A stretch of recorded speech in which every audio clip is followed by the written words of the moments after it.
লক্ষ্মী পুজো মানেই তার বাড়ির থেকেই আমাদের লক্ষ্মী পুজোটা শুরু হয়। আমার পাশে তিনি এখন একদম দুর্গা ঠাকুরের মতন সেজে বসে আছে। আমরা আছি এখন অপরাজিতাদির বাড়িতে। সবার আগে বলো কেমন আছো আর শুভ বিজয়া। শুভ বিজয়া, খুব ভালো আছি। একদম দুর্গা ঠাকুরের মতন লাগছে, মা আছে তোমার বাড়িতে। প্রথমে বলি লুক, মানে লক্ষ্মী পুজো মানেই কি সাদা লাল? লাল শাড়িটা আমি পরতে ভালোবাসি, আর সাদা লাল আমার খুব ফেভারিট। আমার মনে হয় যে কোনো অনুষ্ঠানে সাদা বা লালটা বা লাল সাদাটা খুব ভালো, সেই অনুষ্ঠানকে কমপ্লিমেন্ট করে। আর সাথে সাথে কিছুদিন আগেই মা দুর্গা গেল, তারপরেই লক্ষ্মী পুজো। কতটা ব্যস্ততায় কাটে? অ্যাকচুয়ালি ব্যস্ততা অন্য কারণে, ব্যস্ততা কাজের জন্য, ব্যস্ততা ছবি রিলিজ হবে তার প্রমোশনের জন্য। লক্ষ্মী পুজোর জন্য আলাদা কোনো ব্যস্ততা নেই।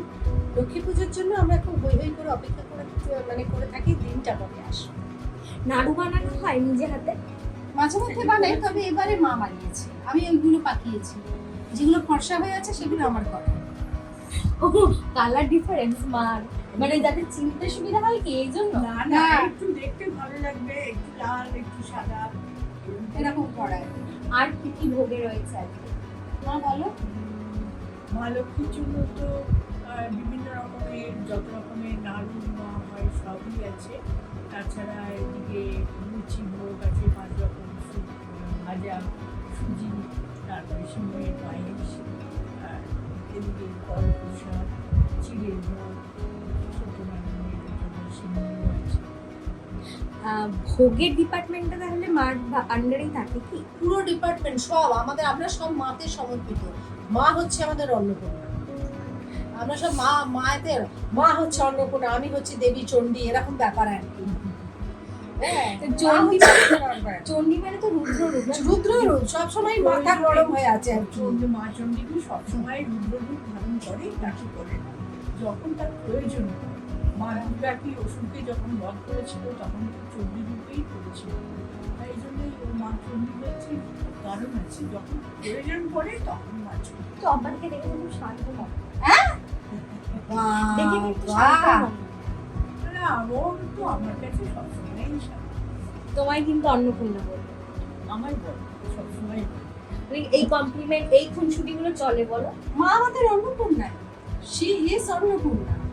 মানে মা যদি না থাকতো তাহলে আমার অপরাজিতা আঢ্য হয়ে ওঠাও হতো না, আর আমাদের কারোর কোনো অস্তিত্বই থাকতো না। মা এখনো পর্যন্ত এরকম ভাবে ধরে রেখেছে সবকিছু। আমরা কিছুই করি না, কোনো দায়িত্বই নিই না, সবটা মায়ের উপর দিয়ে চলছে। মাই মানে সকালবেলা আমি ঘুম থেকে উঠে 6:30 কলটাই মা উঠে যাবে, গিয়ে সমস্ত কিছু রেডি করে ফেলবে। ভোর 4টে মা উঠে যাবে, ঠিক উঠে যাবে এইরকম। সুতরাং মা মাই হয়। আর সবাই মা হতেও পারে না, সব মাই মা হতে পারে না। মায়ের একটা আলাদা ডেফিনেশন। মা সত্যি সত্যি। তুমি, আমরা দেখেছি যে তুমি তোমার বাড়ির লক্ষ্মী মাকে নিজে হাতে সাজাও। এই বছর সেই সাজসজ্জা হয়েছে। হ্যাঁ, তোমরা গিয়ে দেখে না, এবারে মাকে পিঙ্ক খাগড়া পরিয়েছি।